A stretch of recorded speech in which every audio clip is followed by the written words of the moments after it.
મોટા લર્નિંગ માટે મોટા ફિલોસોફર્સના સેશન અટેન્ડ કરવા જરૂરી નથી. રિયલ લર્નિંગ માટે તમારે કોમન માણસની પ્રેક્ટિકલ લાઈફ ઓબ્ઝર્વ કરવાની છે, જે મેં કરેલી છે.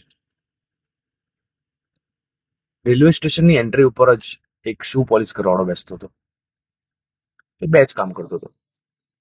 એક કે શૂ પોલિશ કરતો હતો, અને જ્યારે શૂ પોલિશ ના કરતો હોય તો એ વાતોના વડાને ગપાટા નતો મારતો. એ જોતો હતો રેલવે સ્ટેશનમાં એન્ટ્રી મારનાર લોકોને ચંપલ અને શૂઝ, અને જ્યાં એને ઓપોર્ચ્યુનિટી લાગે ત્યાં તૈયારીમાં જ કહેતો, સર તમારા શૂઝ પોલિશ કરેલું, તમારું જૂતું અહીંયાથી તૂટી ગયેલું છે, એને હું સાંધી દઉં. તો એને શું લર્નિંગ આપ્યું? એને એક જ લર્નિંગ આપ્યું કે એનો ગોલ ફિક્સ છે, એનો ફોકસ ક્લિયર છે, અને એ એના ફોકસ માટે બહુ ડેસ્પરેટ હતો.